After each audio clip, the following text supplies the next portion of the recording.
Hi there, music fans. Welcome to another one of my polls, another top 10. And today I thought I'd give you another Creedence top 10, another top 10 by the fantastic Creedence Clearwater Revival.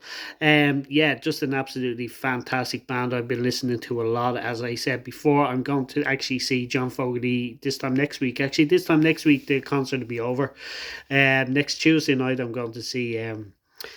John Fogerty live in Dublin, and I absolutely can't wait. So, with all this excitement, I thought I'd give you another Creedence top 10, another one of my favourites, and this is my top 10 favourite cover songs by Creedence. Yeah, John Fogerty wrote most of the, if not all, their big hits, but they did cover quite a few songs as well in that short little 4 year span, from 68 to 72, and I thought I'd give you my top 10. So, number 10, I have a song that I first heard by the Beach Boys. And the Beach Boys was where they were played a lot in my house when I was growing up. I think my dad was a big fan, and I loved the Beach Boys as well, and I still love them. And it's Cotton Fields. And the first thing I noticed when I heard Creedence version is that some of the verses are missing. And then I realised afterwards that Al Jardine, the one of the guitarists in the Beach Boys, actually added them verses himself. So John Fogerty just stuck to the original kind of traditional. He kind of arranged his own arrangement of the traditional song Cotton Fields, but I absolutely love Creedence's version as well. Yeah, so that's my number 10, Cotton Fields. Number 9 is a cover of a Ray Charles song, "The Night Time Is the Right Time," and it's just a fantastic track. And yeah, Creedence do a great version of it, and they finished the show actually in the Albert Hall with this song. I don't know whether it was a great one to finish on. Did they finish the show? But they performed it. I think they finished Woodstock with it, and it wasn't a great one to finish that. But it's still a great track, and it's a great cover. Absolutely love it. So number 8, I have yeah, I've always been a Ricky Nelson fan as well, and I always loved Ricky Nelson. And this was my favorite Creedence cover for years and years because I'm such a Ricky Nelson fan. I love the fact that they actually covered one of his tracks, and it's "Hello Mary Lou." Absolutely love John Fogerty. I know John Fogerty was a Ricky Nelson fan. He also went on to cover "Garden Party" a good few years later.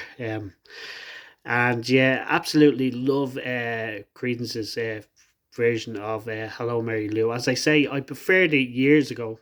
It was probably my favorite Creedence cover years ago, but I found I like other ones more now. So number 7, I have 99 and a half on to. Absolutely fantastic track. Great cover. I didn't even know it was a cover until I Googled and I found Wilson Pickett version, and it's absolutely fantastic as well. But John Fogerty, great vocals again. Just absolutely love his version, or Creedence's version of 99 and a half. Number 6, another one of my favourites, "Before You Accuse Me." And I think the first time I ever heard this was it was the opening track on Eric Clapton's Unplugged album, and Eric Clapton obviously recorded it a couple of times before that Unplugged, but that was the first time I heard it. And yeah, I've always loved the track, and it was a cover of a Bo Diddley's track. I wasn't really into Bo Diddley growing up. I've gotten more and more into him like in the last few years, but yeah, absolutely love Creedence's version of "Before You Accuse Me." Just a great track. Number 5, I think this was their debut single as Creedence, and it's "Susie Q." And I always had mixed feelings about Susie Q because I don't think it's much of a song, but that guitar riff is just absolutely fantastic. Absolutely love it. I know the Everly Brothers covered it, and the original was by Dale Hawkins, who is noted as the songwriter. But to me, James Burton wrote that song because he wrote that guitar riff, and I think that guitar riff is the whole track. Absolutely love it. So James Burton, we know that John Fogerty's a big James Burton fan, so am I. Absolutely love James Burton, and he actually wrote that guitar track. Dale Hawkins wrote the song, which, as I said, I'm not crazy about the actual song, but that guitar riff is just absolutely fantastic, which I absolutely love. So Susie Q, number 5. Now, the top four are just absolute classic covers. I absolutely love these. These are the rest of them could be interchangeable, but these four are just solid classics. And number four is Good Golly Miss Molly. They put their own stamp on the Little Richard classic. Absolutely love Creedence's version of Good Golly Miss Molly. Just a killer of a track. And yeah, it's performed in the Albert Hall concert as well.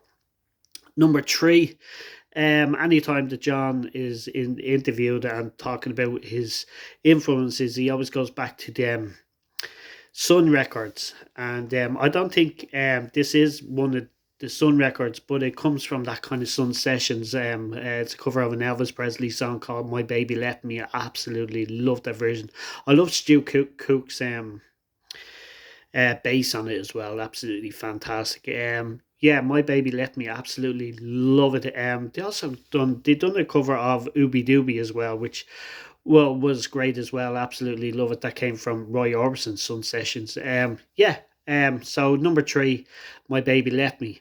So number two, absolute classic. They made it their own. I heard it through the grapevine. Absolutely love it, and yeah, just an absolutely fantastic track. I was watching a Stu Cook interview recently in Australia. He was interviewed in Australia, and the Australian journalist said to him that or the guy interviewing him said to him that Australians actually thought Creedence that was a Creedence song. They didn't know it was a cover because black artists weren't played in on radio stations in Australia back in the late 60s and early 70s, which shocked me. I couldn't believe that. So they missed out on some incredible music from the 50s and 60s and into the 70s. But yeah, that shocked me that they didn't play black artists in the late 60s and early 70s. And the Australians actually thought this was a Creedence original. I heard it through the grapevine, but they put their own stamp on it. Absolutely love it. Yeah, just an absolute classic.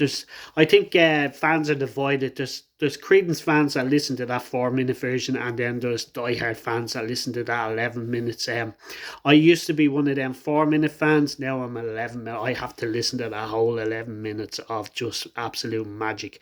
Just an absolute fantastic track. I heard it through the grapevine. So my number one, I don't think it's a surprise. It was the opening track on their debut album, and it's "I Put a Spell on You." Just classic Creedence sound. Absolutely love it. The original was by Screaming Jay Hawkins. Love that version as well. But yeah, it's just that Creedence sound on that is just incredible, and it's my favorite cover.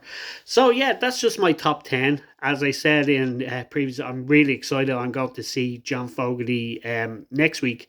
Actually, this day next week, the concert will be all over. It's next Tuesday night. I can't absolutely wait to see this legend live. I never thought I'd get to see him live, and I'm going next Tuesday night. Can't wait. So that's just my favourite covers by Creedence Clearwater Revival. And if you have any comments, leave them in the section below. If not, thank you and bye.